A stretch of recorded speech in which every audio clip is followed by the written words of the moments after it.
Does anybody remember what happened last session?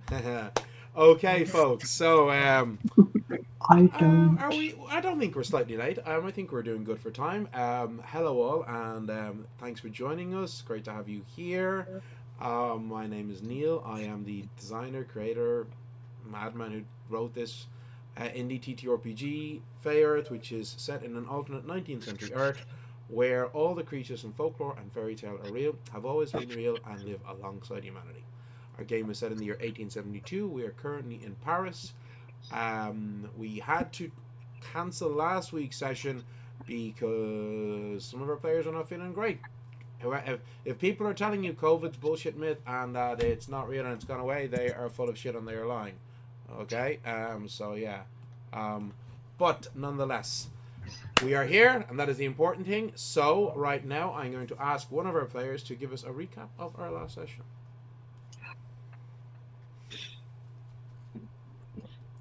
I'm trying to remember because we had the week gap. It was a bit of a shopping episode. Fabulous dresses were involved. Madame Gautier brought Gwynn to her regular seamstress, and Gwynn got to put in an order for a fabulous new dress for Madame Gautier's ball, which is going to be happening imminently. And Gwyn and Skin and Sylvia did it too. Exactly. So they went in after Gwyn was all done and dusted. We decided the rest of the party needed dresses too, of course. So Gwyn and Sylvia went in and got fitted. But for Sylvia, it was a bit of a tricky situation to navigate because her participation in the war means that she has scars on her back, and so she was feeling a bit self-conscious about that. But she did, in the end, get measured, I believe. I'm sure we did more, but that's all I can remember. Okay, right. Well, you get 1d8 inspiration die that you can use at any point in the game. I can hear you okay, Susie. Can chat hear Sylvia okay? Is her audio is good on our end, but is it good on your end?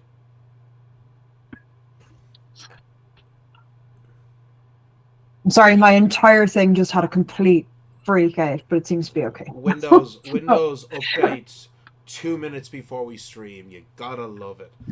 Yay, I logged on an hour early, just I know, in case. it doesn't matter. It's fucking Windows, you know? It doesn't matter.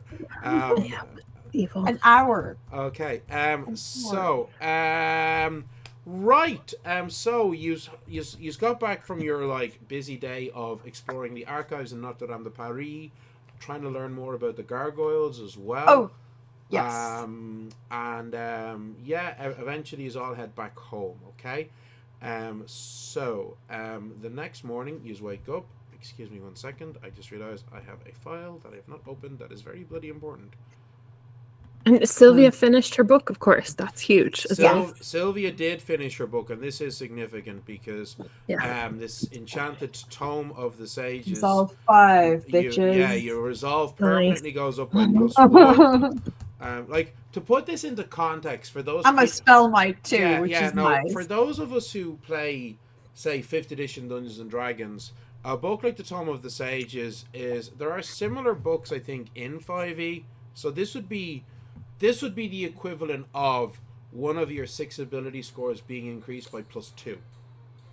Okay, yeah. and all of the things that means. Okay, but wisdom or whatever, your wisdom, strength, whatever, those. But it's significant, So now just give me 1 second here, please, folks. Apologies. I love that Neil's rummaging around for some file full of some god awful thing that's gonna eat our faces. So you get up the next morning, okay. Sylvia, Justine. Sorry, let me move my mic in, make sure that people can hear me okay. Sylvia, Justine, you having breakfast. as you do with your landlady. You're very nice, but somewhat stern landlady. Okay. How's she like taking to like we're sneaking in late and just keeping really bizarre hours? Like, is she not traditional sort of working hours? But we're clearly not prostitutes, so she's sort of like. So I'm going to give you the benefit of doubt and say that you are being kind of sneaky and stealthy. You are trying to be quiet when you are sneaking in. So you're not sure if she's not noticed you yet, or because she knows that you are not ladies of the night, as my grandmother used to refer to it. God rest her. That she's like probably not happy, but is letting it slide at least for now. Okay. So anyway, you guys, you have your breakfast, okay? She's there with us right now, is she? Yeah, she's having breakfast with you. It's a simple, like, it's nothing fancy. Like, it's a very simple Parisian breakfast. You know, there's some cheese, Coffee and a cigarette. Well, not quite. Some cheese, some bread, and then some chocolat as well. You know, so fairly standard Parisian breakfast. Okay. So you finished that, okay? Gwyn, what are your plans now today? I think Gwyn will go and hang out with Justine and Sylvia for the day. Okay. Because she's, been hanging out on her own quite a bit in the shag pad, so I think she's going to be social. And so she'll head over to Mont Clerc. Of course. Cool. So you get dressed, or not get dressed, you get your coat and stuff and all that, okay? Get my outdoor clothes on. Your outdoor clothes, okay? And you head outside, okay?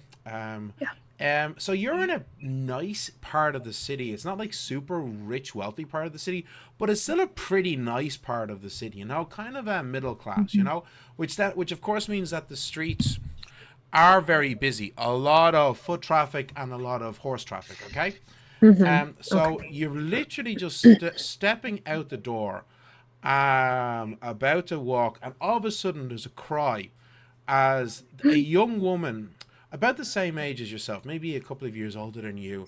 She's on the side of the street and there's a handsome cab going past her, and she falls back. You're not sure, she might have been clipped by the cab. Practically right at your feet.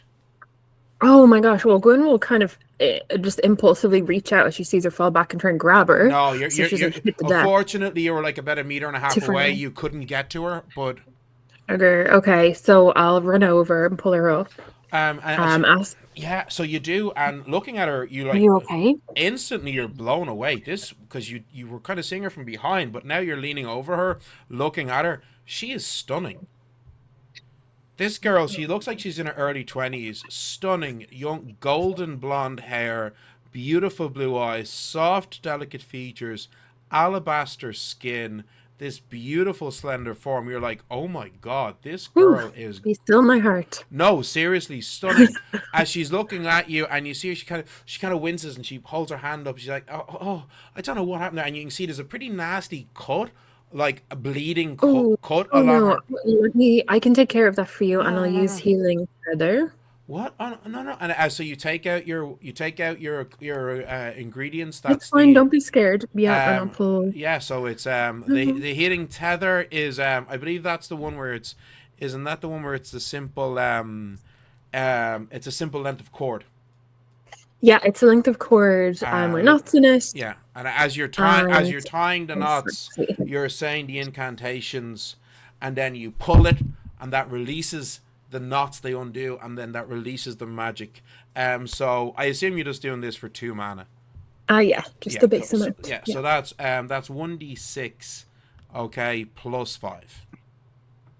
That's a 3 plus 5. Yeah, that's 8. More than enough. Like, it was a nasty cut where it was, something that might have taken like a week or more to heal, because right in the palm of her of what you're assuming was her dominant hand, but you heal it up. She's like, man, Jill, thank you so much. You're I can't believe. Oh no, don't worry. It pains my soul to see something as beautiful as you in pain. No, I can't. Pardon, my name is Elodie. What happened, Elodie? How did you get hit by the cab? I must be a fool. I was not watching where I was going. I do not know. But Here, I must give you something for this. Not at all. No, No, no, please, no, not I at all. insist. And she's kind of rummaging around. She's like, and then she's like, I mean, you see her reaching into like she has a little satchel bag, or she's like rummaging around for something to give you, like as a No, please. payment for I this. insist. And I then didn't do and anything. then Here, she's let me like, help you up. and then this is weird. It's like she does pull out, and you're not what you would expected, and she has this kind of weird, almost embarrassed look on her face as she pulls out a small hammer. Okay, this looks like something a cobbler would use. Okay, a shoemaker. Okay, so the haft of it is like jet black. Looks like it's made of bog oak. All right. Um, Mm. and the head is a simple. Well, actually, give me a roll. Give me an awareness. You can give me a choice here: awareness or intellect, Gwyn. Um, Your call. Okay, let's awareness or do intellect. let's do intellect and just see. That was a 13. Okay, yeah. Um, So mm, that 13 total. no, that was a 13 roll. Sorry, I'm just waiting for my character sheet to Oh, load. so you have Dodgy you've awareness intellect. of Oh, there it is. My 1. intellect is 2. Oh, okay. So you're going intellect. Okay, so 15. 15. Okay, I'll say with a 15, you're like, it looks like iron, but you're not sure. Well, this is interesting, but I'm not going to No, no, no, part you to. no, no. Look, I was given it. I'm a singer. I was given this Oh, wonderful. by a patron. He was trying to. I think he was trying to impress me with his and get more time in my dressing room, shall we say. Mm-hmm. He said that it's some sort of a fairy hammer. I have no use for it, but you are some sort of a sorcerer or a saint. You would clearly be able to use if there is any magic in this thing. It would clearly be better use to you than to me. And please, it's the That's least. very It's the least. kind. And she's very insistently, kind of like Okay, gesturing okay, to your okay. hand. It's like, Look, please, it's the least. Will you take it? Yes.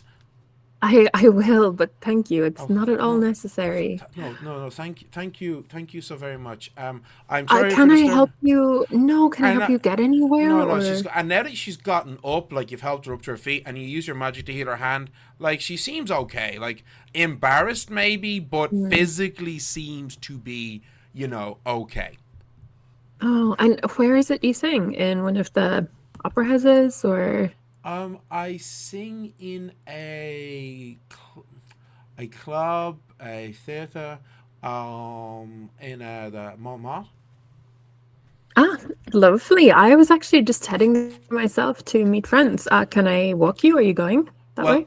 I'm not going to the theater right now. I was going to visit some friends and get some shopping done, like Oh, boring of course, of food course. thing. I'm sorry. I do not mean to take up your time, mademoiselle. But thank you No, so no, not at much. all, not at all. You've intrigued me now. I would love to hear you sing sometime. What is the name of the theater? I'll Sorry. try my best to get tickets. So what is the name of your theater? It's So I can't remember the words in. Oh, actually, hold on. English to French.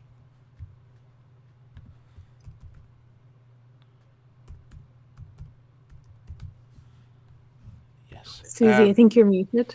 It's La Rossignol, the Nightingale. Oh, I wonderful. I was gonna say, if in case anybody was gonna start shouting Moulin Rouge, that No. wasn't a thing until like Crossed 1888. my mind. Not Yeah, gonna lie. no. It's about like I did look it up myself. It's about 6 or 7 years too early for Le Moulin Rouge. So yeah, This is the Could even precursor. be 1898, but I'm not sure. yeah. So yeah. It was 1888. I believe you're right, Susie. 1888 or maybe 89. I don't know. It was like 6 or 7 years from where we're at now. So no Le Moulin Rouge. But Montmartre had lots of theaters, lots of clubs, of course. Still, More like that, you know. yeah. So yeah. So Well, yes. perhaps I will see you there sometime. That would be lovely, yes, of course. But do not trouble yourself. Well, you take care now and just be careful around those carriages. They're lethal. Yes, of course, of course. Okay, so after that pleasant distraction and all of 2 mana, or whatever it was, you Not start a bad way to start the day. a beautiful blonde. Yes. So yeah, you head over to Montmartre to Sylvia and Justine, okay? Wonderful. I will tell them about the unusual encounter. Yeah, you get there just as they're finishing breakfast, okay? Okay, cool. You Oh, is their landlady there? Yeah, she is there. Uh-oh. Good morning. Bonjour, mademoiselle. Um, may I come in and Please. join you for a cup of coffee? Of course, please. Thank you so much. And Gwynn will just kind of eye the religious paraphernalia in the room very uncomfortably Yeah. as she sips her coffee. Obviously, she's not going to say anything about anything Yeah. to Sylvia and Justine in front of this woman. Yeah, you sit Just down. general chit-chat. Sit down in the dining room. As I said to you before, there is a painting on one of the walls of the Madonna and Child. Yeah. It's like big enough, like A3 size painting, you know. Wow. And this woman, like, she has a crucifix around her. She's clearly a very, very devout, very. I mean, you have met, like, France is a extremely Catholic country. For sure. It is We have Mina. Yeah, so Gwynn would kind of be used to it, but it's just like the old schoolness of this. like, yeah, you're used to it from your travels in France. You are used to this. It is a. It's an extremely, the overwhelming majority of people in France are very devout Catholics, and then there's this small section of, like, practically atheist, secularist, you know, Enlightenment, you know, bohemian, communist types, you know, who make up a very small but very influential section of society. But it's still a very devoutly Catholic country. But nonetheless, she comes out a moment later and she gives you your coffee and says, "Excuse me, ladies, I have some errands to run, and perhaps I will see you later. Certainly, I will see you for dinner. Yeah, wait." Thank you, Madame de Montfish. I see you later, yeah? Wait. And she makes her excuses and leaves. You all to your peace and quiet and privacy. Whew, well, she's something. Yeah, look, thank you for not saying anything while she was there, Gwynn. We do appreciate it. No, of course. No. I feel like I may be on thin ice with this woman, even though I barely know her. So I wouldn't want to put your rooming situation at risk. Well, I was going to say very little, because I think if she knew more about me, she would probably feel the same way, let's be honest. True. So I had this strange encounter this morning. And Gwynn would like the tiny little fairy hammer. She'll regale the two with her story and ask Justine to investigate it. Before you do, Justine and Sylvia, you both can give me awareness or intellect rolls. Okay, hold on. And if you have failure, you can add failure. Gwynn, sorry, I don't know if you have failure. I don't think you do. Oh, no, you do. Actually, I got an 18. Okay, yeah. And Justine? I do. I rolled 16. Oh, sorry, 19. Add anything here? Intellect or awareness? Intellect. Okay, so that's +4. That's 30. On natural 20. Okay, so I got 19. So if we even add your +2 for your failure, Gwynn, you were still kind of unfortunately below the target number. That looks slightly odd. Sylvia and Justine, you looking at this, you're pretty sure that the head of the hammer is actually made of Fey iron. Oh, yeah. Okay. Yeah, which is the a steel alloy that is used, that the Fey, it's made mostly by dwarves and goblins, and it's highly covetously guarded by them. They have made sure that humans do not learn the secrets of how to make Fey iron. They do sometimes trade it, but they do not share how to make it. It's not necessarily stronger than standard steel, okay? And it is a type of steel. It's called Fey iron, but it is a type of steel. We're not talking vibranium, adamantium, anything like that. It's maybe slightly stronger than normal steel with a slightly better tensile strength. But what makes it especially valuable is that it's able to take an enchantment so much more easily and so much more strongly than mundane steels and metals that humans would use. That's what makes it so powerful. If you had, say two daggers, One was made of standard steel and one was made of Fey iron, and you were trying to enchant them. The Fey iron dagger would A, take the enchantment more easily, with far less effort from the artificer, and B, it would take a stronger enchantment. Yep. Gwynn, you seem to have the beautiful women throwing themselves at you wherever you go. We do. Literally. What can I say? Irresistible. Can I try and cast detect magic You on most it? certainly can. How much mana are you spending on this? Because you know the nature of the spell, the more you spend, the more you learn. Yeah. And don't well, forget, because it's your favorite sphere, you automatically get, like, is it a -4 reduction or something to the mana cost? I can't remember. It should be on your Book of Shadows. It's -6. What? -6. -6. So you can say, you could say, oh, well, I spend an equivalent of 8, but it costs me 2. Yeah, I'm going to spend the equivalent of 10. So But it costs me 4. Yeah. Okay. Right. Super. Okay. So you spend you conjure up your magic and you send it into this little hammer to get a sense of it, and immediately you get back. This is a strong magical object. You can tell this was created by Fey. Mhm. This is a Fey item. Okay. You're not but because it's Fey, it's kind of like you're not Unknown territory in it's terms of magic. yeah, the magic is kind of confusing you a little bit. What you're getting the closest sense to is the spheres of the arcane and magics to do with alchemy, creation, and transmutation. Mhm. So you think that this hammer was enchanted in such a way so that either when being used to make something, it is better able to more easily make it, or that the stuff it makes just is stronger with better properties. Mhm. You know, Gotcha. So it's an actual tool. This is an item that was enchanted by some manner of Fey to be used as a craftsman's tool, not a weapon. It is a craftsman's tool. Gotcha. Well, if only we knew an artificer who could use such a thing. Maybe, yes. Or at least need this more, because that's There not is- the type of magic I'm familiar with. There is something that has been on my mind for a while now. If I may, you mentioned before, Gwynn, that you had cast Locate Person on Mont Clerc, and he is in Paris. I have to say, I have not been able to stop thinking about it since you mentioned it. After everything that he has done, he needs to answer for it. I can't help but think, if I had not met Aika, if I had ended up in a different hospital, it could have very easily been me that had been, taken and changed into this human automaton, and I just, you can see Sylvia is getting very agitated as she's talking about this.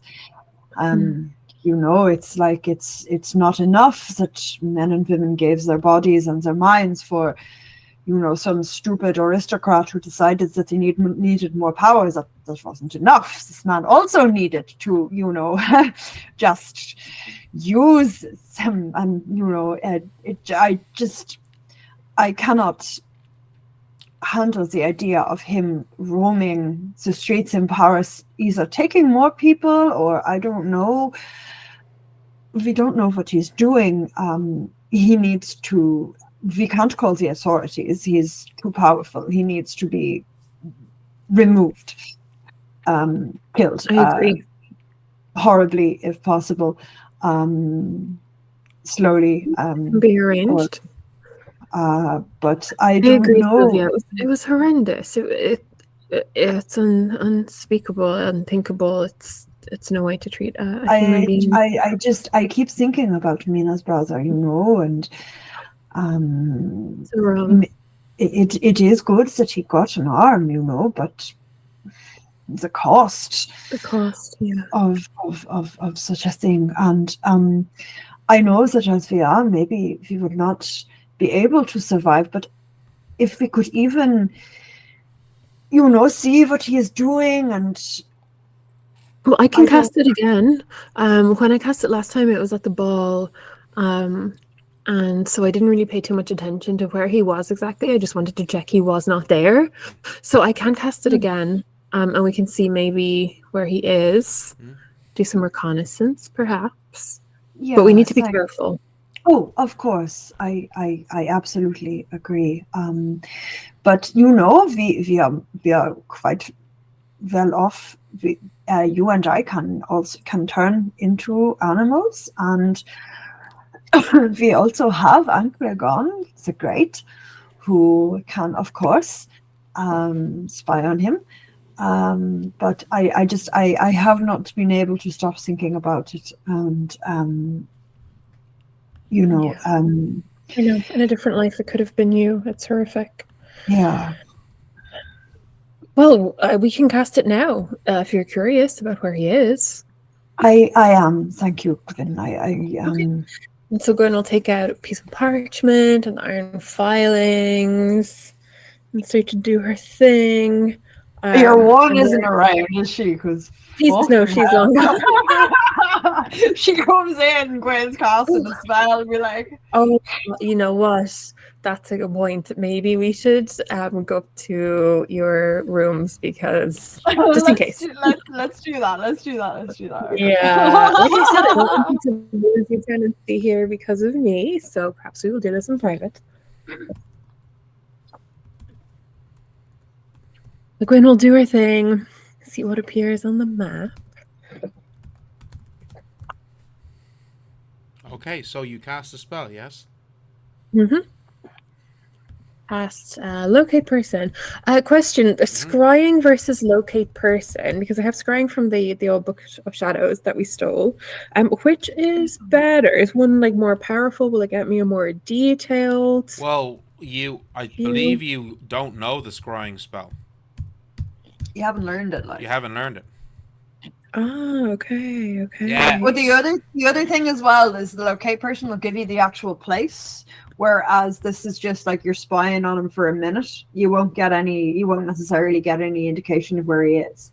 But at least in this, you'll get a map and you're like, he's here. We won't have any idea what he's doing, but we'll know where he is. Honestly, they are very similar spells. I can't remember if it was lesser or greater scrying, but for lesser scrying, and it's similar in that it uses a reflective surface in the casting of the spell, but will reveal an area, the location of which must have been previously visited by the caster and within a 1 kilometer radius plus 1 kilometer per magic, or if it's a person, someone known by the caster. Oh, this was the dark mirror spell. It was called dark mirror, not scrying. Yeah, so that's the scrying. So that's the thing. I think that the dark mirror spell is, I believe, the one that you have. Well, it was called dark mirror, but it was locate person because it's a spell that sorry, apologies, I'm mixing things up. They are two completely different spells. The dark mirror spell locate person I took at one stage, and then I think I learned you did recently just added. So it's very similar to, the big difference is locate person's a 2nd level spell, whereas dark mirror is a 3rd level spell.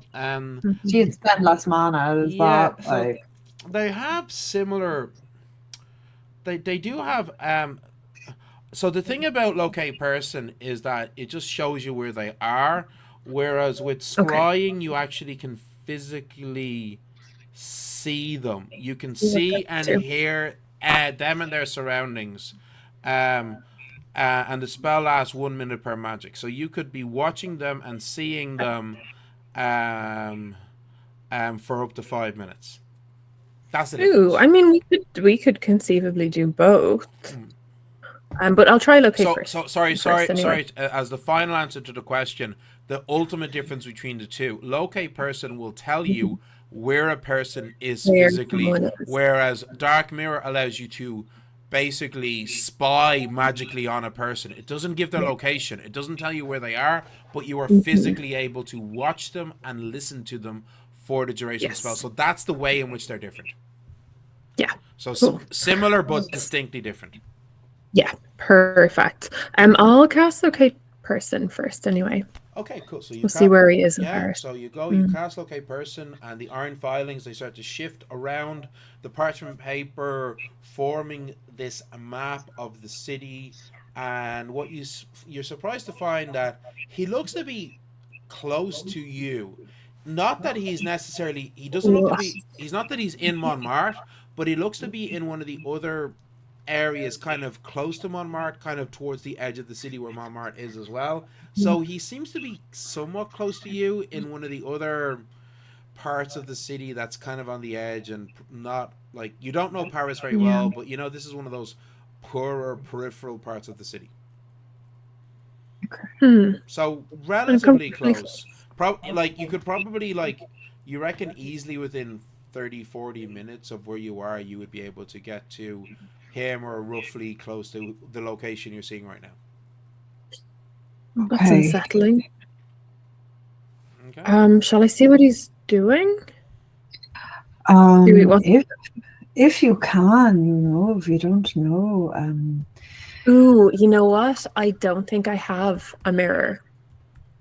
I don't think I have a dark mirror, actually. I have the spell. But now that I think of it, I don't think I purchased one. I guess you guys could go shopping and see if you can find one. Shopping time. Even like a shiny black piece of obsidian or anything reflective, right? Kind of, or does it actually have to be like a hand mirror? Maybe it might be good to do that before we go and, you know, on our reconnaissance mission. So curious to see this is the thing. A black mirror of obsidian black glass or similar material built for the purpose of scrying and similar magic work. Ooh, I'm not going to pick that up in a day. That's the kind of thing that Josephine might actually have in stock. She's be the most likely person, and if she doesn't, you would certainly be able to commission her to make something like that. Yeah, maybe we'll do that. Yes. Okay. So I need a mirror to cast the spell. So I'm gonna head to Josephine's shop. Okay. See if she can help. You're welcome to come with me unless you've other plans. You could also. She did give you an arcanagram. You could just write to her, and you could go send to spy on Mont Clerc if you want to do that. I could. True. I do want to show her the hammer, but I suppose that can wait. So Gwynn will pop her a message on the arcanagram instead, and ask if she has something like that in stock, and if not, could she make one? Okay, cool. So you write her a message. She doesn't immediately reply, but within about 10 minutes, you do get a reply from her saying that she doesn't have anything quite like that, but she could certainly make something like that for you. It'd be maybe 3 days before it'd be ready. I think as well, if you should probably, you know, we did tell Josephine about Mont Clerc because she did look at Alois, but Nina's brother, maybe, did she? Yeah, she examined him, so she does know. But I think that we should tell her that this man is in Paris. Not necessarily to tell her to deal with it for us or anything like that, but just to know, in the event we were to suddenly go missing, you know. Good idea. So Gwynn will send another message saying, going to spy on Mont Clerc. Okay. Find us if we're dead. Safely. Okay. Gwynn XXX. She very quickly replies, okay, did not realize he was in Paris. Please be safe and call me if you need help. Yeah, cool. Okay, shall we? Do you think we should go on foot? It's a long enough walk, maybe 30-40 minutes. We could grab a cab to go most of the way.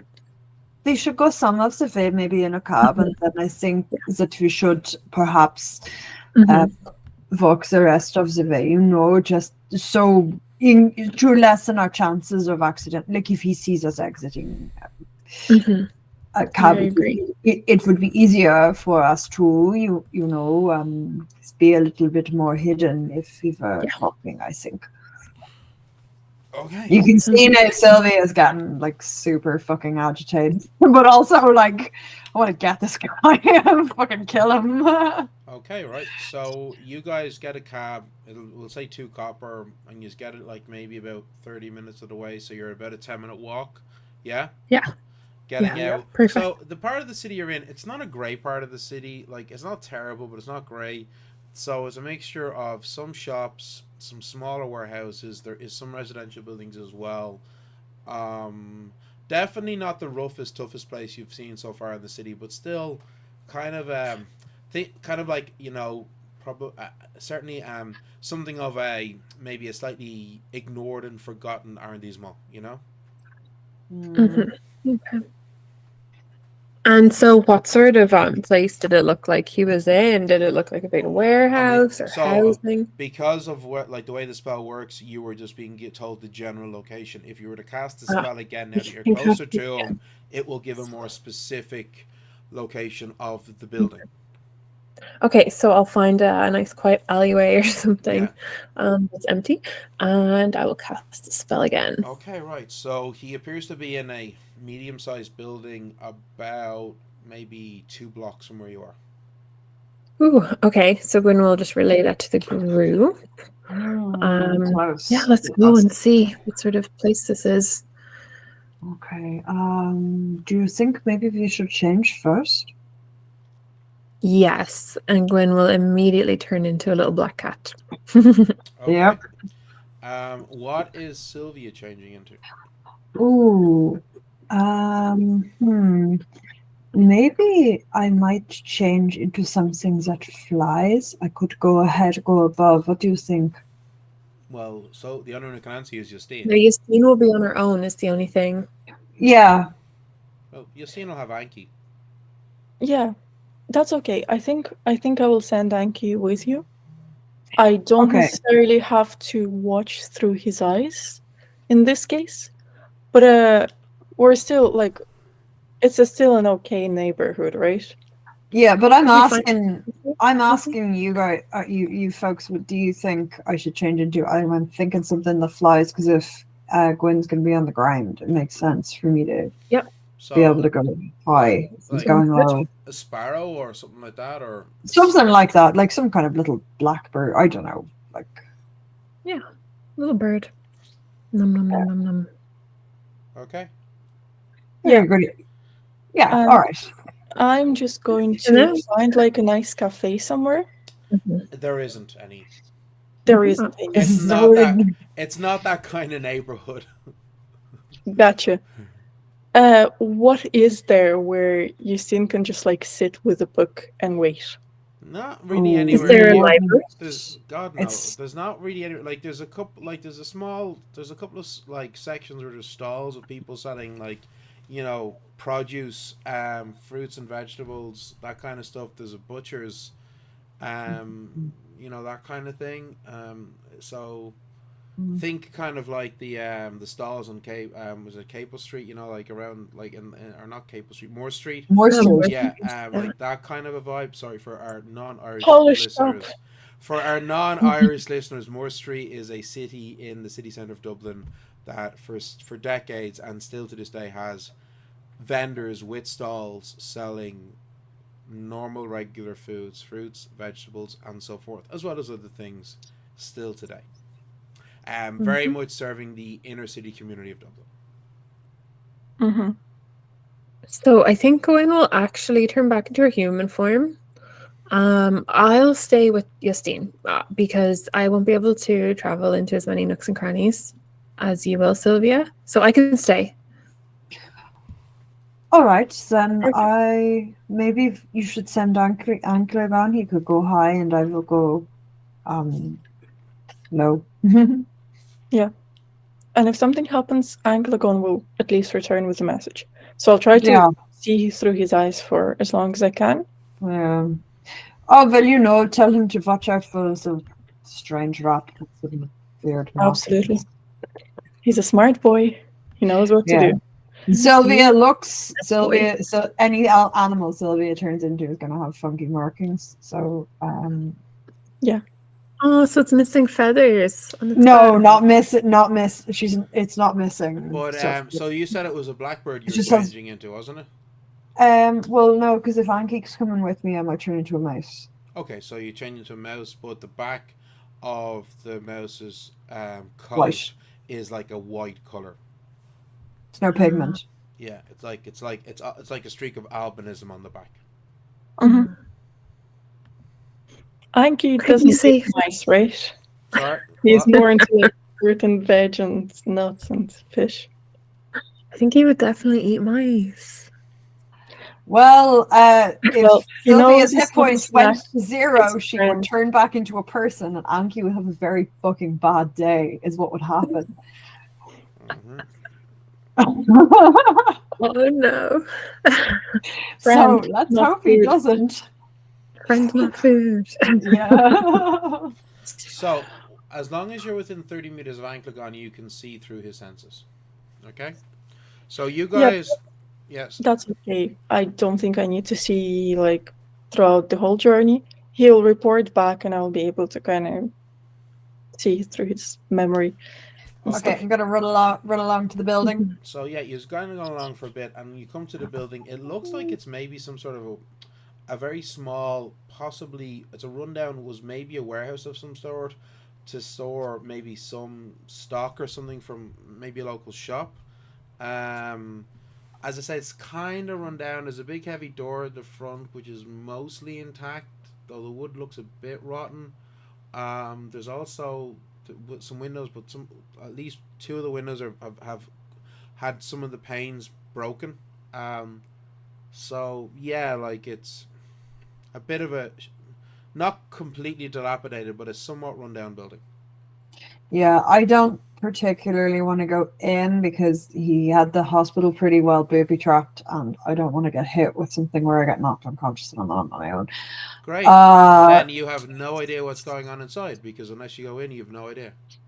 well, can I go up to the? Can I go up and try and look in a window? Yeah, give me an awareness roll. The windows are filthy. Well, you said some of the windows were broken. Oh, you can like kind of try and fly and hover and look through a broken window glass. Yeah. Yeah, I'm in like nice one though, so Okay. can Well, still awareness. Yeah, yeah, yeah.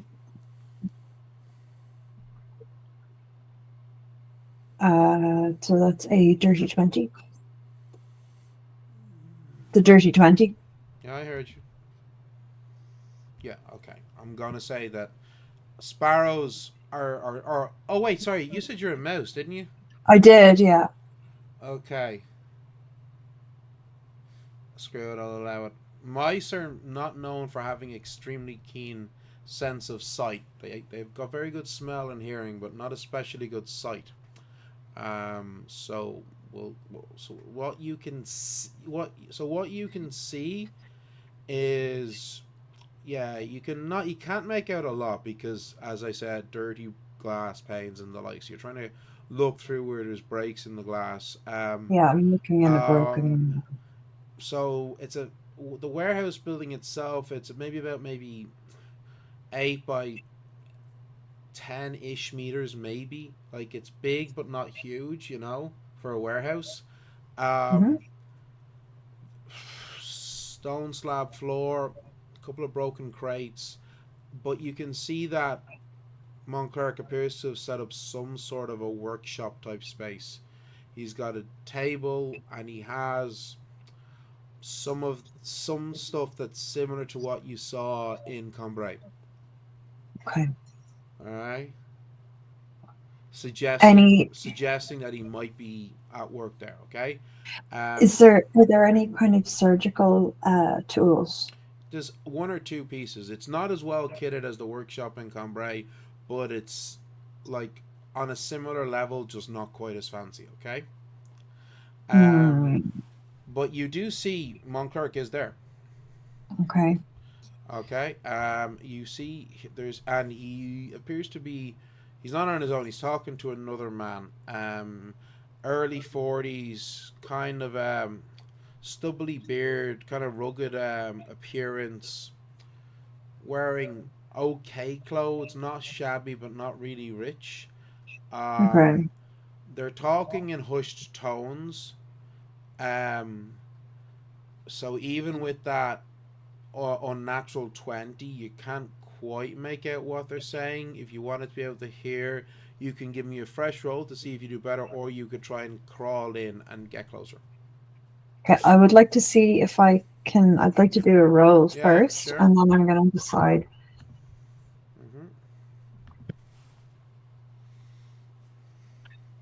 Okay, that was only a 15. Yeah. I assume that the target number is at 20 something.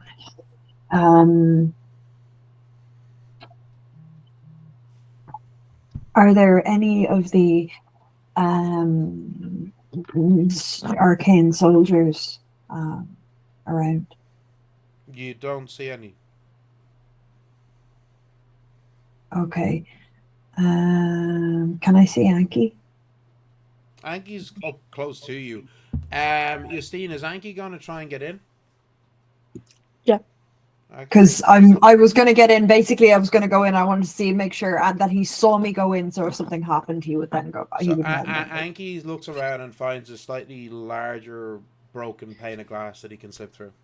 I'm assuming I can just Yeah. go through because So I'm tiny. basically, let's say that the direction that Justin gave to Anki, because I assume he's like out of like 30 meters that she can see through. But basically to like follow Sylvia to make sure she's okay, she's fine.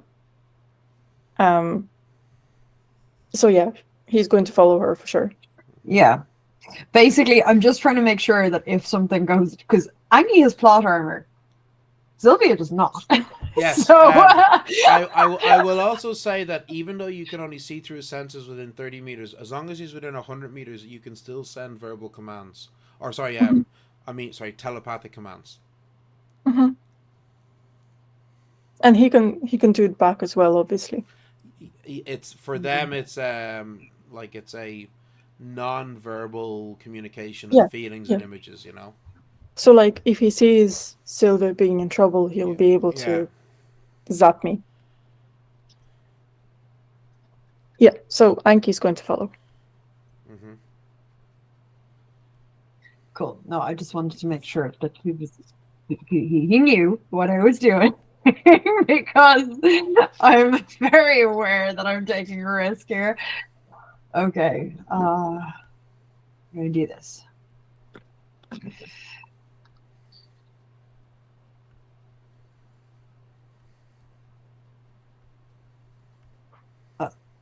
Hello? Yeah, you're gonna do. Oh, sorry.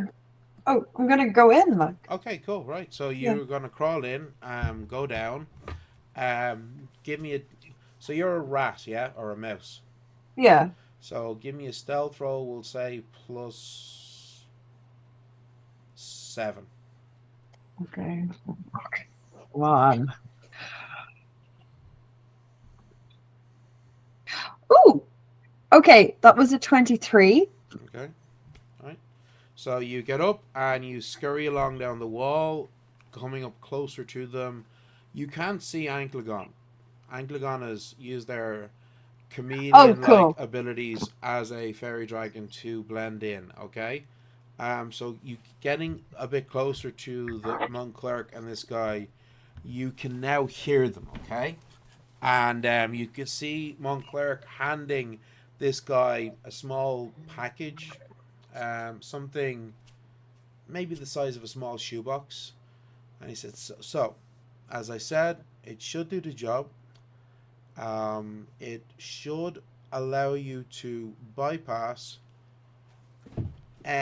most of the types of arcane locks that you would find in houses in Paris and open up any safes that have an arcane lock on them. Okay? Do you have the money? And the other guy is like looking at him. This is a guy who's clearly like a criminal, not a very trustworthy person, but so of course I have the money. Now you do know of course that if it turns out you've scammed me, I will come and find you. And Mont Clerc goes, trust me, if I wanted to scam you, you'd already be dead. Okay, and this guy hands Mont Clerc a pretty big, heavy-looking bag of coin. Okay, like a fairly chunky bag of coin. It says. So it goes without saying, if you are caught, that's on you, and if the constabulary ask where you got that, it doesn't come back to me. If it does, a prison cell won't keep you safe. And like these two guys are like very much do not like each other, do not trust each other, carrying out a business transaction, and they're men who are used to carrying out business transactions with people who are very likely to screw them over, backstab them at any opportunity. So they're both making it very clear that neither of them has any qualms about killing the other if they're double crossed. Yeah, Sylvia absolutely doesn't give a shit about this. Okay, it's like, oh, they're robbing wealthy people in Paris. I don't care. Yeah. I care about killing Mont Clerc for what he's done. If a couple of wealthy people lose some diamond necklaces, like whatever, it's fine. Mm-hmm. So Aaron said, "Okay, right. Well, listen. Hopefully, I don't see you again. So long." And the other guy kind of nods his head to Mont Clerc, turns and goes out through the front door of the warehouse building. Cool. Mont Clerc turns around and puts the heavy bag of coin on the table, and then immediately starts getting back to work strange, sorcerous, arcane things, muttering to himself. Do I have any sort of a notion of what kind of stuff he's doing? I mean, like, this is a totally different magic to what I do, and I totally get that, but I'm 100% chancing my arm, and if it's fine if I don't know. I'm just asking. So it looks like he's working on something. Give me an awareness roll. But Can this Sylvia add something to so the awareness roll because no she's been living with Justine for like. no, this is going to be at disadvantage because you're a mouse trying to see something that's on a table. But Oh yeah, okay, fair. but Anklagon can also give me an awareness roll. Okay, well then it's fine. Anki is not at disadvantage because they are at a height looking down. Well, I rolled an 11. Yeah, My so- own awareness is only 1, so I'm So going to say 12. And if so that disadvantage, that brings me 7. 7, So. exactly, yeah. Anki rolled an 11 as well. But Anki can see better than Sylvia. So what Anki can make out, it's not very clear. And he is baby. He's a good boy. But he also has awareness of like 7, I think. I think he does have an exceptionally high awareness. So that would be an 18, 19, 17 or an 18. So what he's seen, it looks to be, it's weird. It looks almost like a glove, but it's made of like strands of wire ending in round metal tips for the fingers that he's working on. Can we say that he sends this image to Justine? Mm-hmm. And can I do a roll considering that I've studied his freaking journal? Absolutely. Give me an intellect roll. Yes. And you can add arcane lore to this as well. And memory. Amazing. Because you have been studying his journal. So I rolled 17. Okay. And you have an intellect of 4. I have an intellect of 4. I have memory of 1. So that's 22. And I have arcane lore +2. Okay, so that's 24. Yeah. You can immediately recognize what this is based on his notes and his drawings. This is a device, I guess you would call it, that it is designed to be attached to the hands and arm, okay, like melded to the flesh, and then will give the person like properties, like abilities, be like that. This glove, if you will, can be enchanted in different ways. The type of glove that you're looking at now looks like the kind of glove, like it's a glove and a long cuff. So that would be the kind of thing that would either could be enchanted based on your notes that he theorized. This could be given enchantments to create things like an arcane shield of force energy that they can use as a deflection, like the spell Force Shield, or it could be enchanted to produce energies like flame or electrical energy to use as part of a pugilistic attack.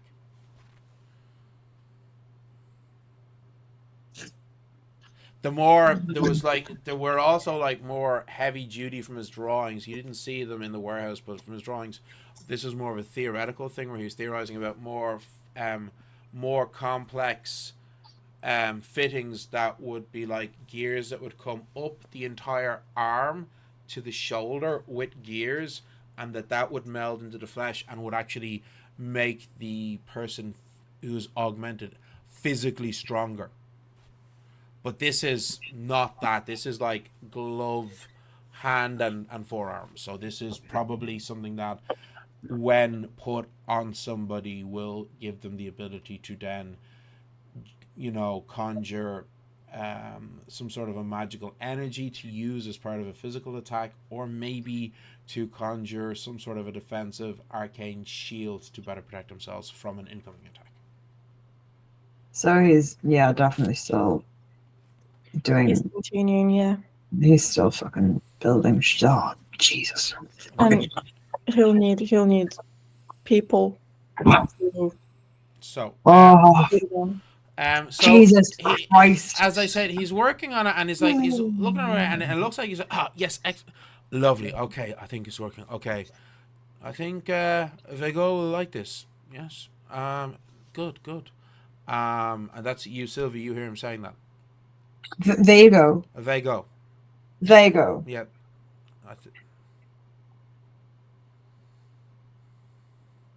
Okay, arcane glove with like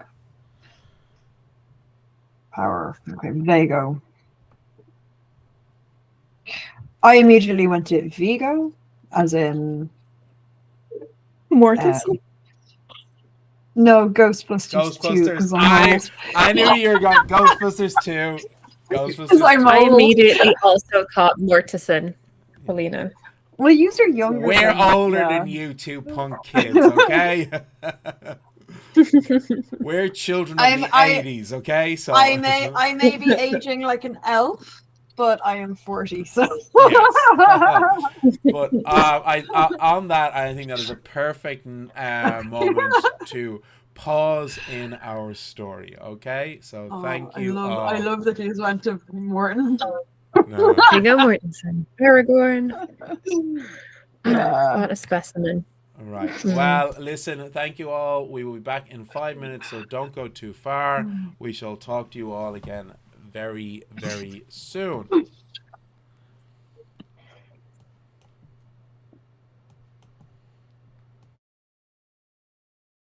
Fey Earth is a tabletop role-playing game set in an alternate 19th century Earth, where all the creatures from folklore and fairy tale are real, have always been real, and live openly alongside humanity. It is a game based heavily on folklore, in which the Fey and magical beings depicted are as they were described in the original stories from whence they came.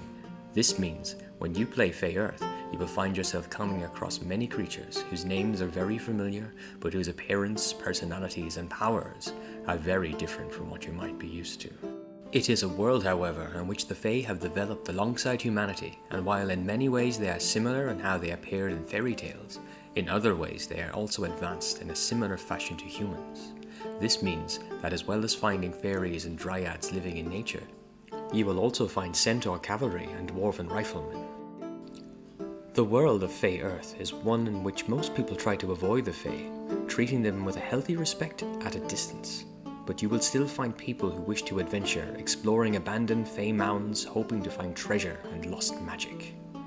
There are two playable lineages in Fey Earth, a mundane human and the Fey Touched. These are humans who have Fey in their ancestry and who carry some of this magical blood in them, which grants them minor magical abilities as well as physical differences to other humans. There are also 7 playable professions in this game. As you explore the world of Fey Earth, you will find parts of it that are familiar to our historical 19th century, but other areas that are original. These include Fey nations such as Jotunheim in the north above Norway, Sweden and Finland, in which can be found the dark-skinned northern dwarfs as well as the ice giants and trolls. Jotunheim trades with human nations, exchanging their lumber, dwarven steelworks and other products for food and goods that are not so easily obtained in the frozen north. As well as the Fey nations in Europe, within human civilizations you will find Magitech, the merging of machines with the arcane, both to help drive this new industrial age as well as the everyday lives of ordinary individuals. The artificers of human towns and cities spend their days making magically powered devices for both the capitalists running factories and the housewives and laborers of society, although they will also make items for adventurers who have enough coin. Fey Earth uses a simple D20 system, similar to other popular D20 tabletop role-playing games. It has a very simple set of mechanics with 8 ability scores. Your score in an ability is your modifier to your dice roll, as well as other modifiers for having relevant skills and talents. This creates a very simple set of mechanics using flat modifiers that is easy and quickly learned. Fey Earth classes. The Druids, who learn magic through their connection with nature, are especially skilled in dealing with the Fey and also specialize in a specific element for which they have a great affinity. When they are performing magics using that particular element, they are even more powerful. The Mystics. These religious spellcasters gain their connection with magic either through praying to their gods or through their connection with ancestral spirits. The Mystics also have access to a wide range of magic, though many become gifted healers. Mystics often take a sacred vow, through which they try to better guide their own actions. These vows grant them additional boons and spells. The fighter is a profession which seems simple on the surface, but is one which provides a great degree of customization. Fighters specialize in combat feats. These are special maneuvers they train in, which they can use in combat to tailor their actions, allowing them to cause greater injuries or deflect attacks against themselves or their allies. A fighter's chosen weapon develops as they do, its power increasing as the character advances. The Gunslinger. In this late 19th century world, guns have become a very important aspect of combat. Gunslingers are highly trained fighters who specialize in the use of firearms. Gunslingers learn additional skills, allowing them to perform a wide range of special maneuvers in combat, making them master ranged fighters. The Sorcerer. Sorcerers are the academics of the magical world. While druids and mystics will train with their religious orders, most sorcerers learn magic by studying it in universities or by becoming an apprentice. Sorcerers view magic like a mathematical science. They often learn new spells through experimentation or research, though this may lead to magical mishaps with temporary or sometimes permanent effects. The Rogues are a mixed profession. Skilled in subterfuge and stealth, but also able to handle themselves in a fight. Unlike other professions, when playing a rogue, you can choose at a higher level to take a specific archetype. This enhanced training gives the rogue additional skills, talents, and feats. Alternatively, there is a Shadowcaster archetype, which gives the rogue access to spells from the spheres of twilight and chaos. The Witch. While a magical profession, unlike other spellcasters, witches draw their magic from physical objects, using plants, herbs, household materials, and even animal parts in casting their spells. Witches are also able to make amulets they can use to aid themselves or their allies. The amulets have a variety of functions, though most provide various forms of protection or defense. As the witch grows in power, so too do the amulets they create. We hope to have sparked your interest, and we look forward to welcoming you to this world of folklore, fairy tale, and magic. Welcome to Fey Earth.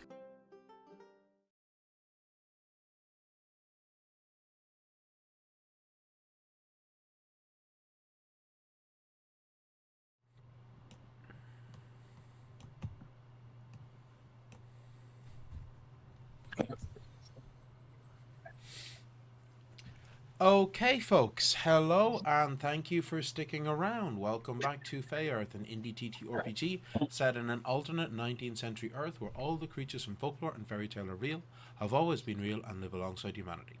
When last we left our heroes, they were tracking down a very powerful and not particularly pleasant artificer that they'd previously met, going by the name of Mont Clerc. He is a man who they found had been actually experimenting on people, humans, trying to make some sort of augmented soldier whose bodies had been physically enhanced with magitech. This had actually resulted in Mina's brother, Aloysius, being experimented on, and he was trying to control their minds. He had these girdles, if you will, around their heads that allowed him to control them. Okay, so particularly nasty. They fought him in a very, very tough fight in which they nearly died, but they managed to destroy his workshops in the city of Cambrai that they'd previously met him in, a town, medieval town near the Belgian border, and they have now found that he has found his way to Paris, appearing to be making money selling Magitech items to criminals, but is still clearly continuing his research on Magitech to augment or enhance human bodies. So, Sylvia, you are still in your rodent form in the warehouse, a couple of meters from Mont Clerc, with Anclogon up in the rafters. Justine, I'll say that you are close enough. 30 meters is a decent distance that you're just able to keep, within his, Anki's senses. Neve, you of course have no idea what's going on, but yeah, if something bad were to happen, Justine would tell you. Yeah. It's like Anklegon is there to watch over Sylvia, and Neve is there to watch over Justine. Exactly. Well, that's it, because when Justine uses her ability, her connection with her familiar, her sorcerer's familiar, and is looking through Anklegon's eyes, like her eyes literally go milky white. It's really in my mind they're like linking each other arm by arm, kind of just slowly walking through the market, because like Justine can't see. And Gwynn is like, "This is my poor blind friend." Yes.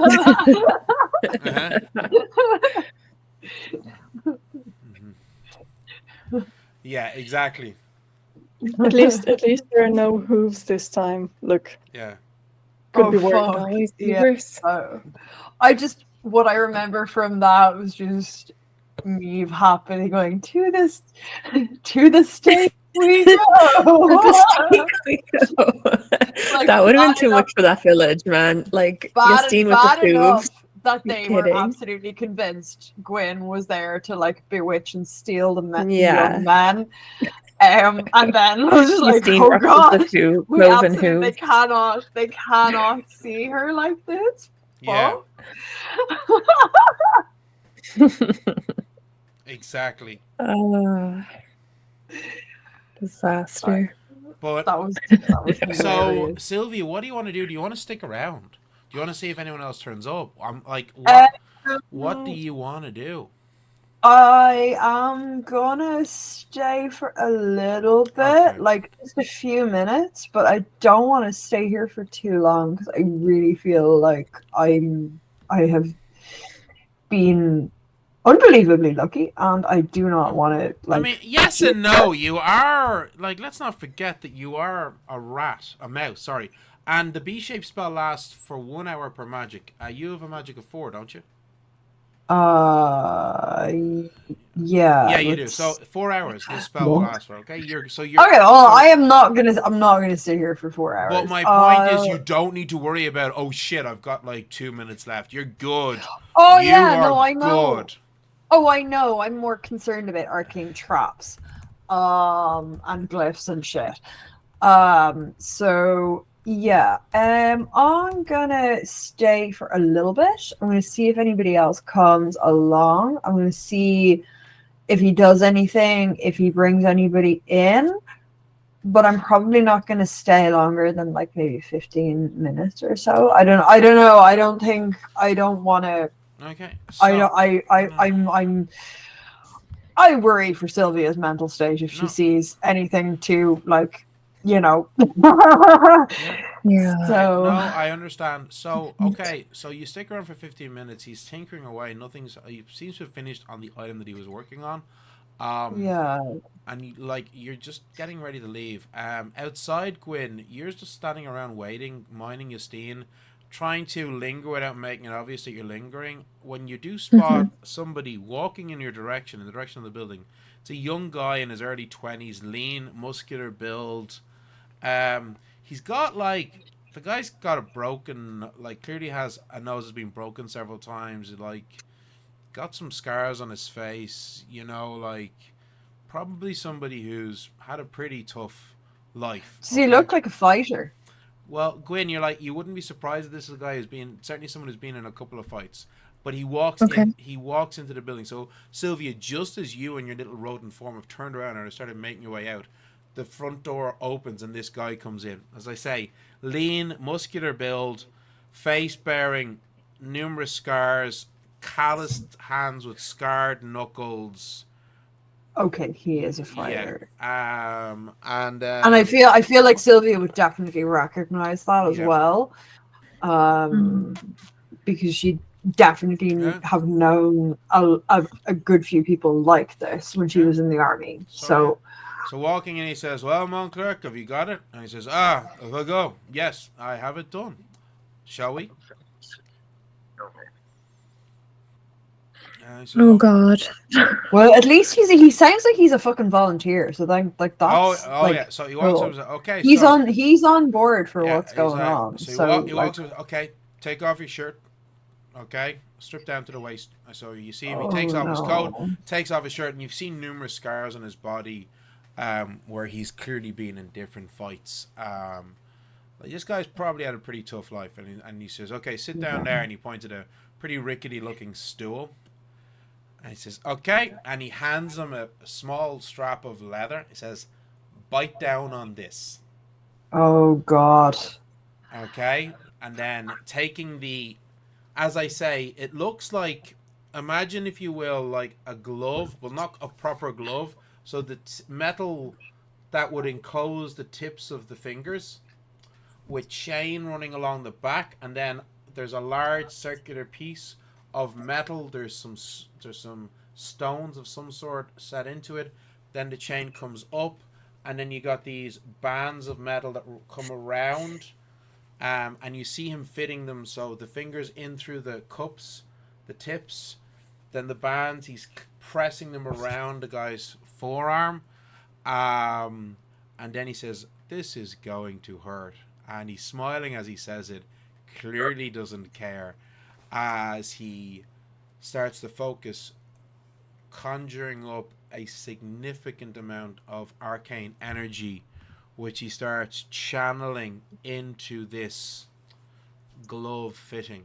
Okay, and as he does, the stones, these red stones, they look like maybe a garnet, you're not sure, they start to glow as if they're absorbing the energy of it, glowing more and more, and then that glow starts to extend down the chains, up the chains, into the bands, until the entire metal is glowing red hot, and you can smell the smell of burning flesh. Sylvia's gonna run. Oh, Sylvia runs. As the guy is screaming through. No, the Sylvia runs. Yeah. So Sylvia's just going to turn and run. She can't. She absolutely turning, can't. as you see, running. It looks like the metal is fusing to his flesh. Yeah, no, Sylvia 100% cannot cope. She is lagging it. Okay. She's just getting out of there right now because, no, absolutely fucking not. Can she see the others? Give me an awareness roll. Obviously, you saw this whole thing. Yes. I rolled a natural 20. You immediately spot Gwynn and Justine about 15 meters from you. Okay, Sylvia's going to run up to them, but as she changes back into her human form, she is going to stumble a little bit, and then she's going to lean against the wall and she's going to puke. Yeah. She's just absolutely she gets sick against the wall. Cannot handle what she's this is just so far beyond what she's able to cope with right now. She is absolutely puking. You saw all of that through Anklegon as well, so you saw exactly what Sylvia saw, and as Sylvia saw, this guy clearly came in. He was a volunteer. This was not under duress. He was not being imprisoned or captured. He walked right in, stripped down to his waist, and stuck his hand out. I would say that out of morbid curiosity, Justine is going to send Anklegon back just to see what the freaking thing does. Oh yeah, okay. Totally get that Justine is, as a sorcerer, she's like, oh wow, I want to see how this works.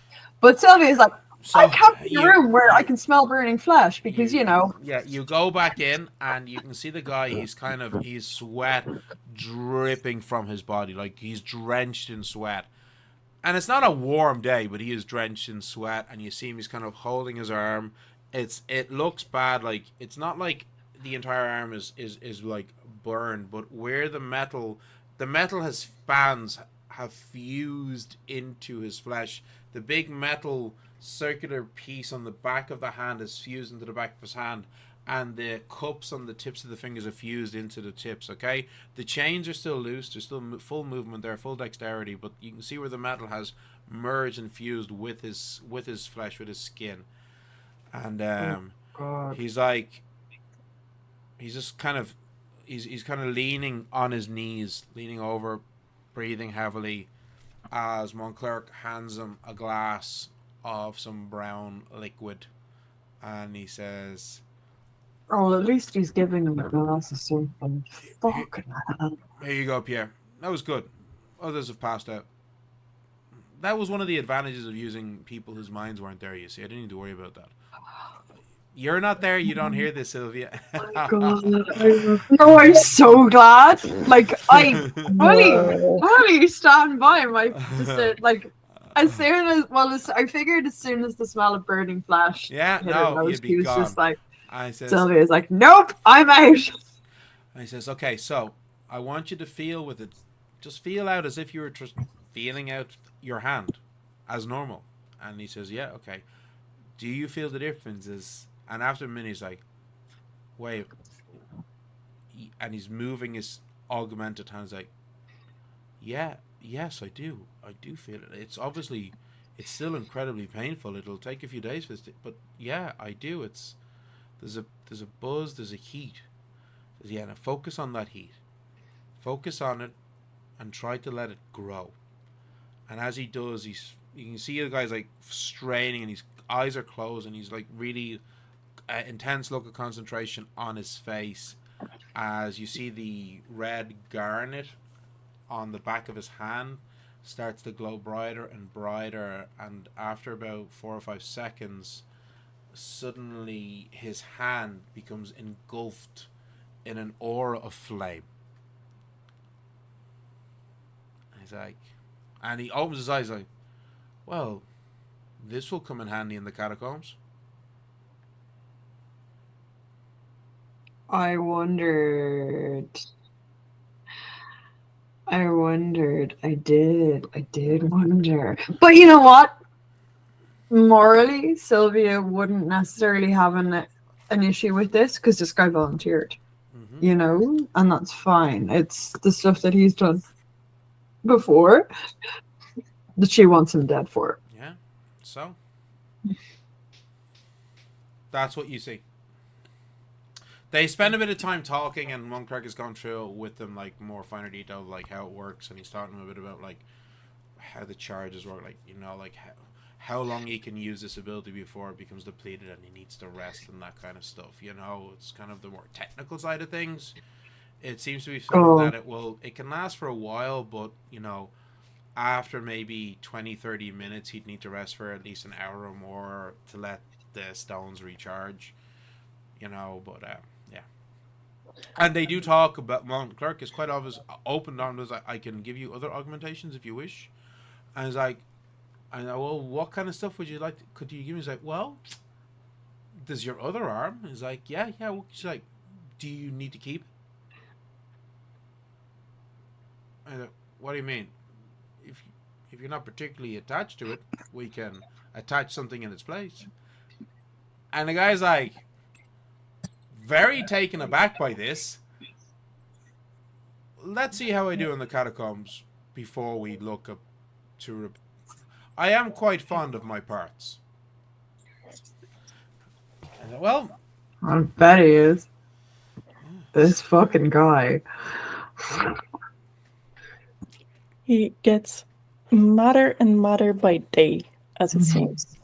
So, yeah, Mont Clerc seems to be very eager to try anything. He has an enthusiastic volunteer, and he's very eager to push this relationship, obviously. Yeah, so why didn't he fucking do this with volunteers? If he'd done it with volunteers, it would have been fucking fine. Because I feel like Christina would be very much down on that, because she'd be like, "Oh, soldiers who've lost limbs, they totally want them replaced. Oh, fighters in the catacombs, who wouldn't want to be able to shoot fireballs and stuff like while they're fighting in close enclosed quarters underground because what could go wrong? But they're fucking volunteering, and that's fine. But to take volunteering to have their bodies physically augmented because they are trying to make money and are struggling in this capitalist society. Yeah, listen, they're not fucking soldiers whose minds and bodies are broken by war, and it's not as. Oh. I mean, there are layers of bad. This is just slightly less bad. So anyway, what? Having seen all this, you're like, an idea. You're pretty confident. This is clearly Mont Clerc's base of operations. He doesn't have a small platoon of Magitech zombies at his disposal. Yeah, that we know of. Yeah, but he does have at least one guy who can punch fire. Probably more. Possibly, you don't know. And, exactly. And at least one other underworld connection, it would seem. Yeah. So, yeah, your student's going to stick around for kind of like as long as you can, or you guys. Sylvia is vainly trying to. Sylvia is basically trying to pretend like after being violently sick and just a lot of hyperventilating, like I'm totally fine. It's fine. Yeah. I am grand. Okay. Right. So you guys to tell me how long you want to stay there, and then what you do decide to do afterwards. It's still like when you got there, it was relatively early in the day. It was maybe 11:30 when you got there.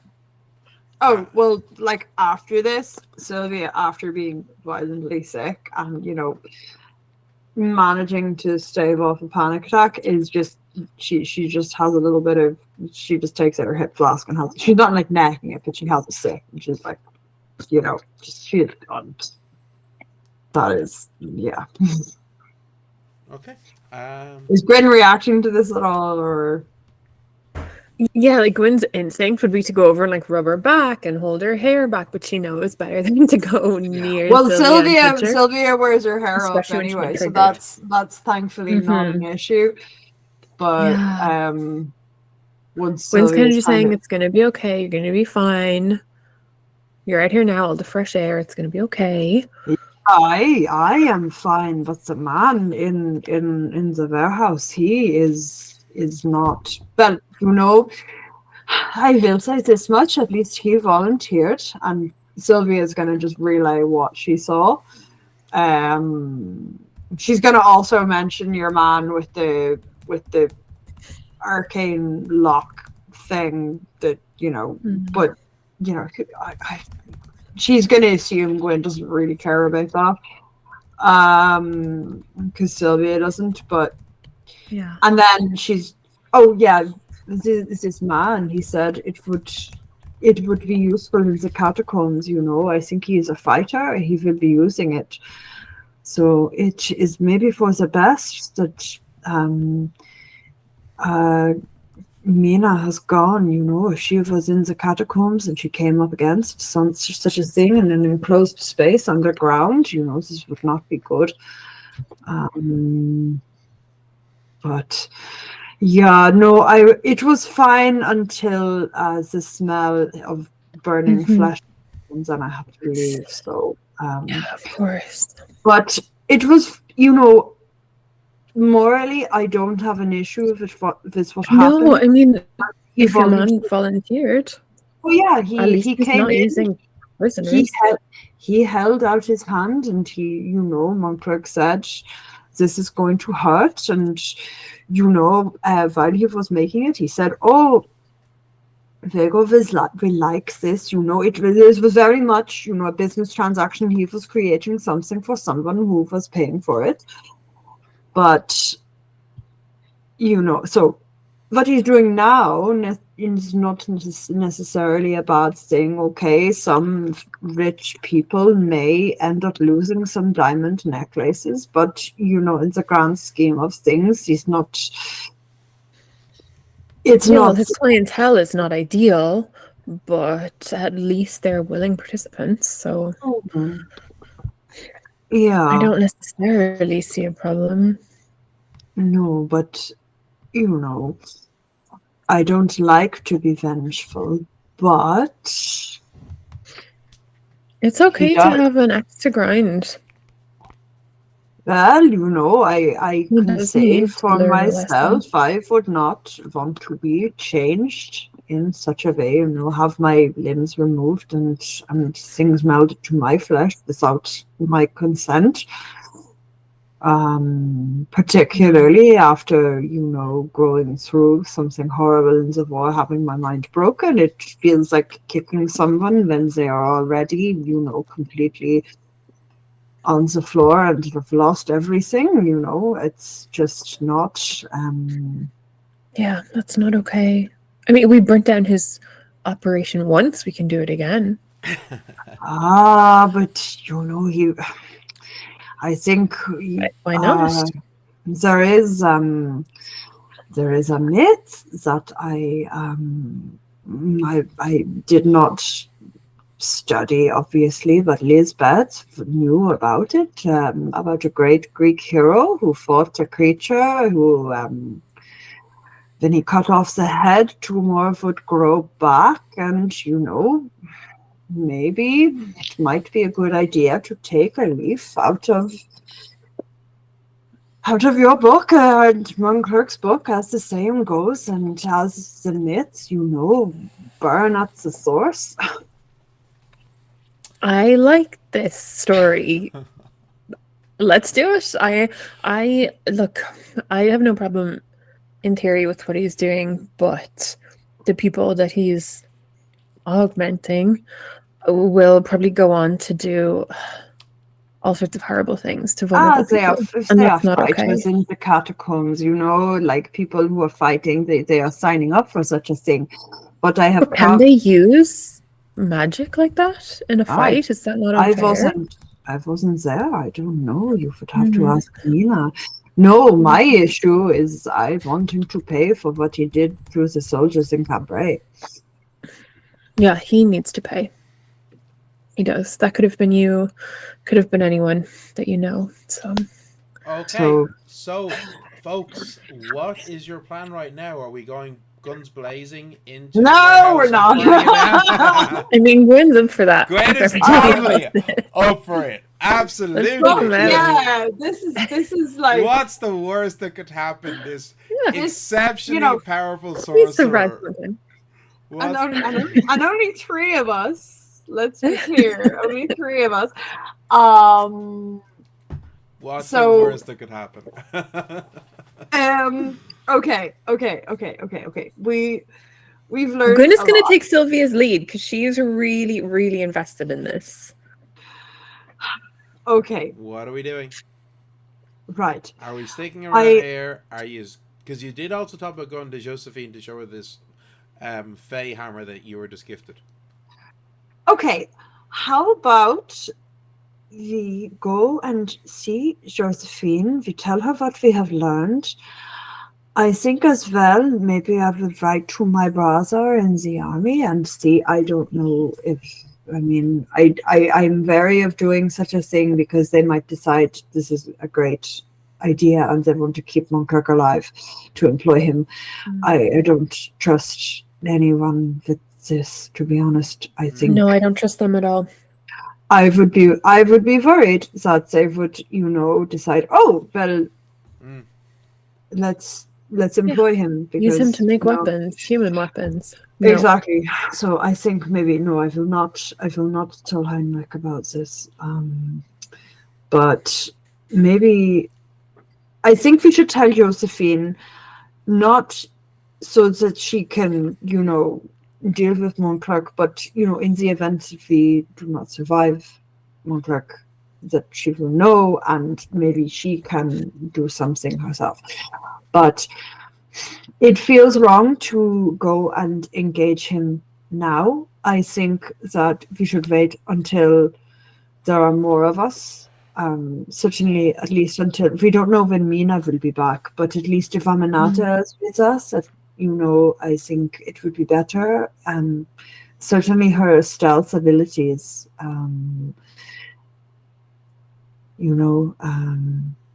I want to go in now and kill him, but I think that we should wait. Okay. What do you Okay. think? We'll wait. Yeah, that seems sensible. We barely escaped last time, and we were all together, so let's wait.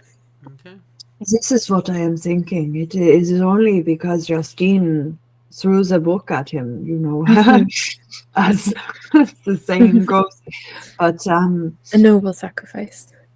yeah, I think, and we were all of us 5 there, so I think we should at least wait till we have 4 of us.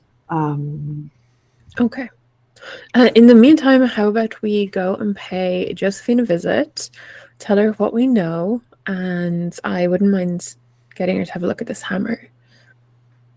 Oh, yeah, maybe she knows somebody who can make her fancy boots. Maybe. I really choose for the ball, so. Okay. Yes. So, you guys go find a cab and head to Josephine's shop. Yeah. Okay, right. So you jump in the cab. Someone deduct like 3 copper. Okay, and then you just jump in the cab, get to her shop in about 20-25 minutes. When you get there, she doesn't appear to be like, you don't see her, but one of her shop assistants is there, who immediately recognizes Gwynn. And she's like, "Oh, one moment, mademoiselle. I shall get Madame Gauthier for you now." And then she runs into the back, and a minute later, Josephine comes out, stunningly beautiful as always. "Ah, my beauty! It is so wonderful to see you. What a pleasure! I was not expecting to see you today." She comes up to you, kisses on the cheeks, and then she sees Sylvia, and Josephine is like, "Ah, it is so nice to see you both again. Have we had a chance yet to get our dresses for the ball?" We have indeed. Isn't that right, Sylvia? We've had the seamstress that you used to make Gwynn's dress a visit. So, and she was just very professional and. Angeli is wonderful. There are slightly more fashionable and well-known dressmakers who I do also use as well, of course, but Angeli is just...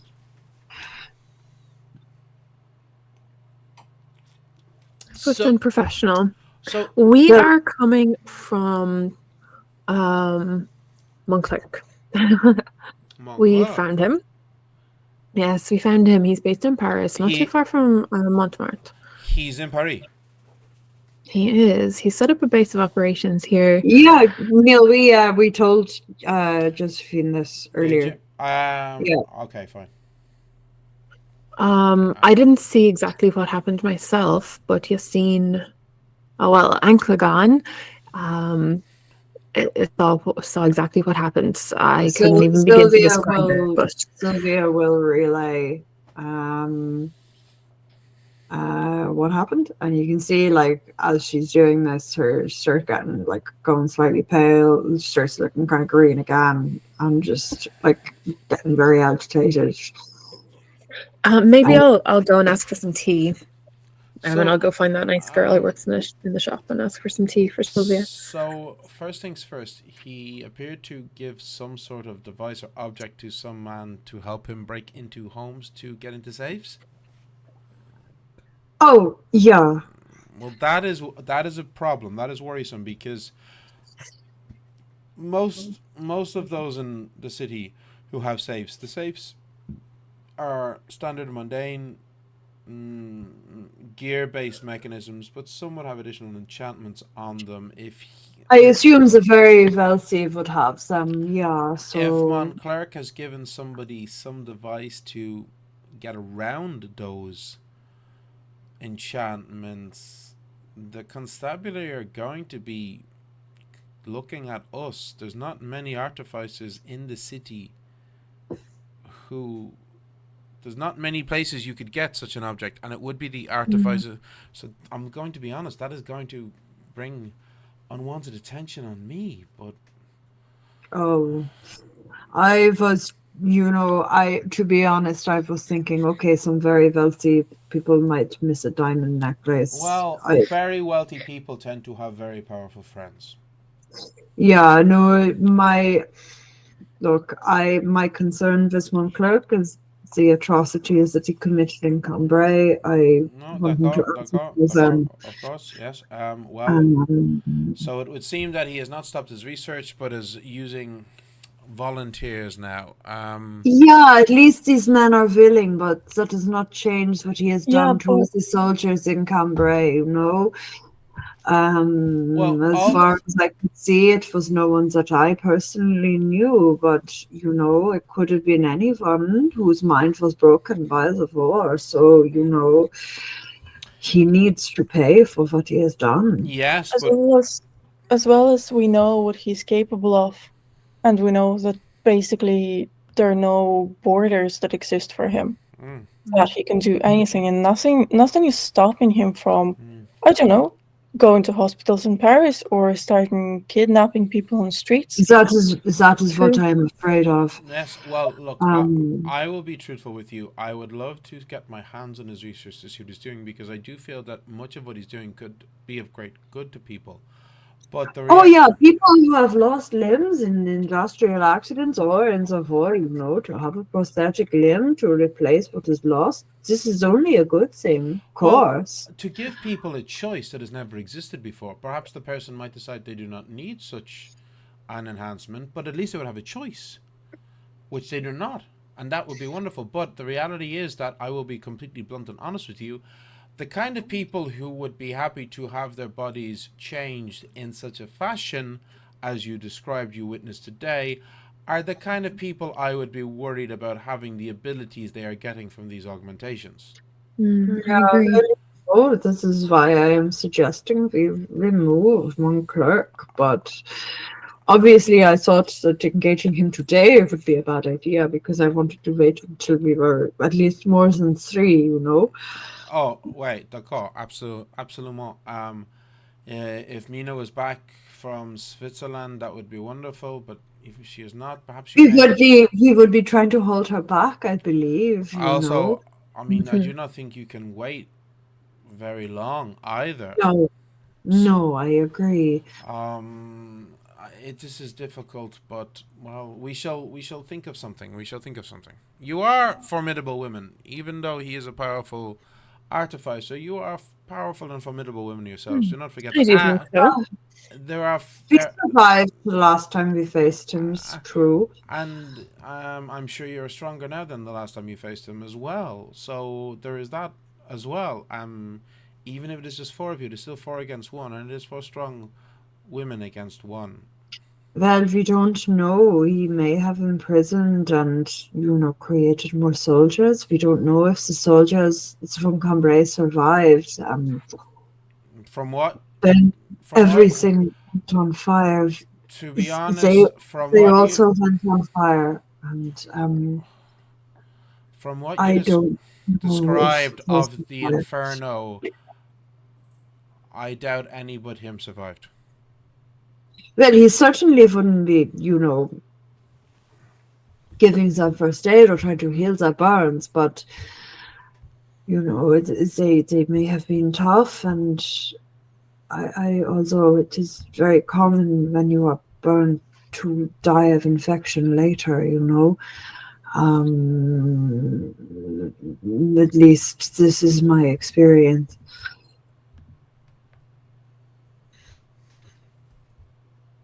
That's a good point. We don't know what else he's doing on the side, so we need to be cautious. But speaking of powerful, what do you make of this? And Gwyn will show Oh yes. Josephine the tiny hammer. Yay! Ah, interesting. May I? Of course. And she picks it up and says, "This is very interesting." She moves her Have you seen one hands. like it? I have seen similar to this before, and she moves her hands, clearly casting a spell on it. As well, it is Fey in origin. A crafter's tool. Um, Perhaps a goblin made this, or maybe some type of dwarf from Arcadia. I'm not sure. Um, I would feel that a Fey that was using this in their crafting, that they would, whatever objects they made would be of supreme quality and durability, thanks to the enchantment on this hammer. Wow. Where did you get this though? It's bizarre. As I was leaving the apartment today, a girl was somewhat struck by a carriage, fell. I healed a small wound on her hand, and she gave me this in repayment, despite my protests.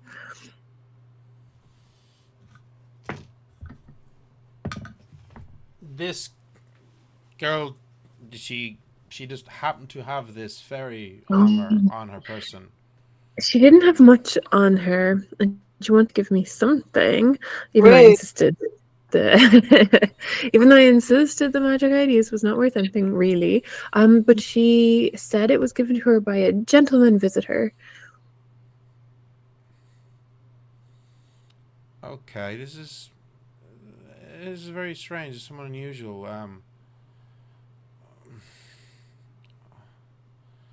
And did she say where the gentleman visitor got this from? I don't believe so, although she did say he may have been someone who worked with leather and a craftsperson. So I suppose that makes sense. I suppose. Well, I hope you find a good use for it.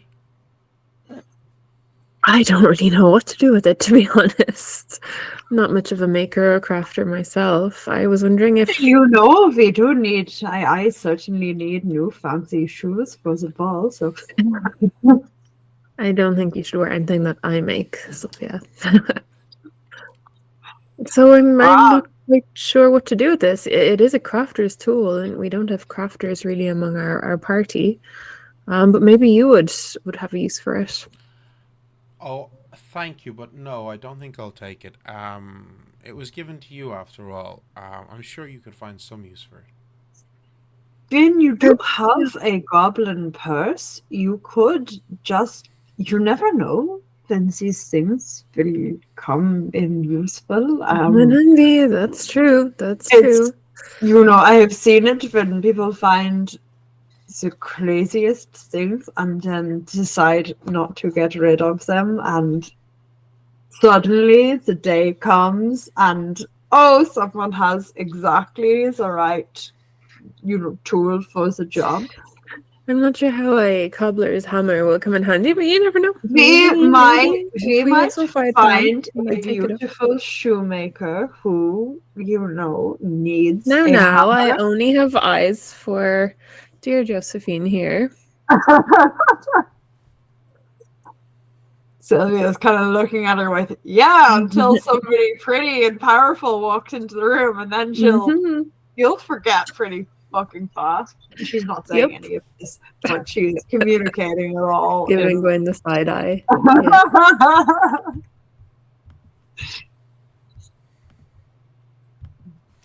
Right. Well, she not doesn't. Not that I'm being deliberately shady, but she doesn't appear to be interested in taking the hammer off you.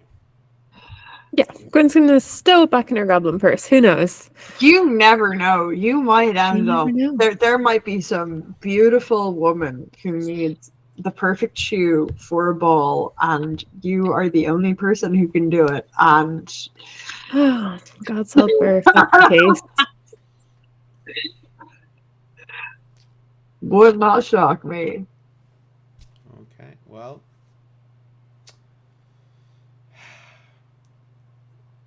Do you have any other things that you wanted to do as Josephine? Well, many. If you are not a big company, yes, we're gonna fucking go. Just so you know, because we're like, Justine is always like, it's not a spectator sport. Like, we're out. Yeah, because I remember how one time. No, sure were. It's a work day for her. Okay, all right. No, I don't think so. Josephine does ask you if you'd like to join her for dinner this evening. Of course. I would love to. Okay, right. We're out. Yes. I'll see you later. And I'll head out with the gang. Amazing. Okay, Justine, did you have something you wanted to say there? Yeah, like while we were walking, kind of like as soon as we're far enough, Justine is just going to say that Josephine said that she would like to get her hands on the research. So Yeah, I don't know how I feel about that. I'm going to be honest with you. I don't think that anyone should ever have their hands on this. I agree. I know that you would never do anything with the information that you find, unless it was, to make prosthesis for someone who wanted, I incline that as soon as we destroy Mont Clerc, which I hope is going to happen, I'm going to Soon. burn his journals. Okay. Because this kind of technology, it will appear eventually. It will. I don't think it's something that can be suppressed, but I do, with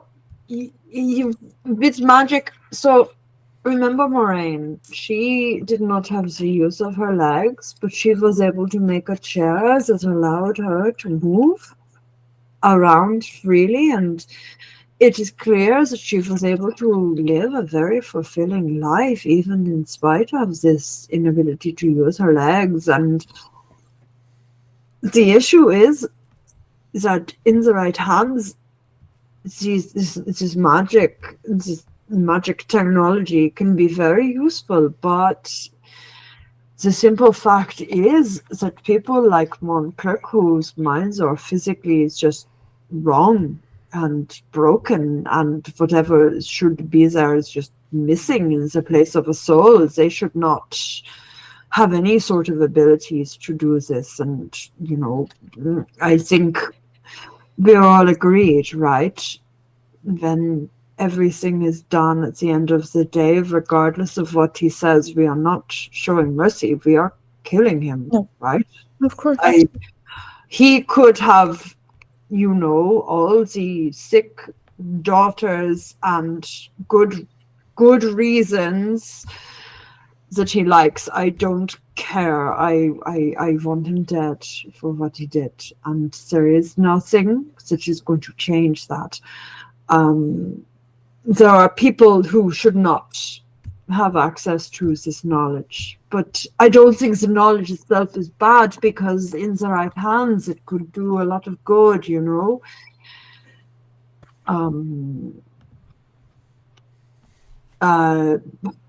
it's complicated. I realize that. Sorry, I am rambling. Okay. Well, you guys. What do you think, Gwynn? I would like to think that if it were in Josephine's hands, that she wouldn't do anything as deplorable as Mont Clerc. I don't believe she's like him. No, I think it's. But I don't think so. There is an edge. An edge and a ruthlessness to her as Gwynn, I think. I feel like she's been nothing but helpful to us, and because we have been useful to her, which I think is a fair exchange. I don't think she's used us wrongly. Fair enough. Yeah, no, and we have benefited from her help as well. I'm not. And I think her fascination is more so that it is a developing technology in her field of interest, and I understand her curiosity from that point of view. Yeah, I mean, the journals are yours, Justine, to do it as you wish. But I just feel like this is so beyond us. I know that none of us would ever do anything terrible, but I just feel like Not that I think knowledge should be controlled, because that is also a problem, and I think many people could benefit. a lot of the time it is only the wealthy who can benefit from knowledge, because they can afford the university, and that is wrong. But I don't feel that we are the ones who should make the decision either, but there is no one else. It's Yeah. just complicated. And thankfully, I don't think we have to make the decision now. No, not today. Well, there's but- also another option that, yes, Dean, you become the expert and you tell people what you want them to know about the technology. Yes, Dean, I think, if you could, if we could make it so that prostheses and things like this were readily available, the possibilities are endless. Justine is probably just going to have like, oh shit. Mhm. I never I mean, thought. perhaps they could be mechanical and not necessarily contain so much power, or maybe there's a way of limiting the power to mundane things, or I don't know. I don't have the capacity really to understand the technology, but I'm sure you would be able to find practical uses for it that are definitely not as diabolical. But first, before we do anything else, we are going to kill Mont Clerc. And, Oh, yeah. I feel if he suffers, I would be happy about that. I agree. Agree. Sylvia is kind of looking around this. Okay, they don't think I'm completely fucking unhinged. This is awesome. He caused a lot of pain. I think he should feel some of that now himself. Yeah. I just, I know that I have a personal stake in this, and I am trying not to let that you impair my judgment or endanger any of you. I don't want to, obviously, left to my own devices, I would love to go in there myself, but I know that that is a bad idea, and I would never want anything to happen to any of you, of course. But yes, soon. I think we should have a plan and engage and deal with everything. Yeah. I agree. Agreed. Okay. So with the party trying to figure out what plan they are going to use to take on Mont Clerc, a ball. Because I remember how we nearly all fucking died the last time. I think we should do it after the ball, so that in case we die, we didn't spend this much money on those dresses for nothing. Absolutely. I love my dress. Okay. And I want to wear it. With the party's priorities firmly in place, plans to defeat villainy while also looking fabulous. It's important. Though Sylvia, conscious of the fact that she does need to buy shoes. I think this is a perfect place to pause in our story. So thank you all for joining us tonight. We hope you had as much fun as we did. Don't forget, of course, that first and foremost, we have our Kickstarter, which is going well. We're on 74% with about 9 days left. So we're very much hoping for that final 48-hour rush that is so common in Kickstarters to push us over the line. But any help from you is greatly appreciated, and you can find so much of our content for free on our itch.io page as well. But apart from And so many people have said that it's an amazing idea. So if support it. Yes, there are 3 tiers. There's a €20 tier where you get a digital copy of the core rulebook. The €30 tier where you get the digital copy of the core rulebook and a starter adventure for a party of players from levels 1 to 5. Set in Ireland, and then the €40 tier is all the digital awards plus the physical copy of the hardback version of the book and the GM screen as well. So very affordable tiers. But That being said, thank you yet again for joining us, and we shall see you all next week. Same bad time, same bad channel. So good night all. Bye. Bye.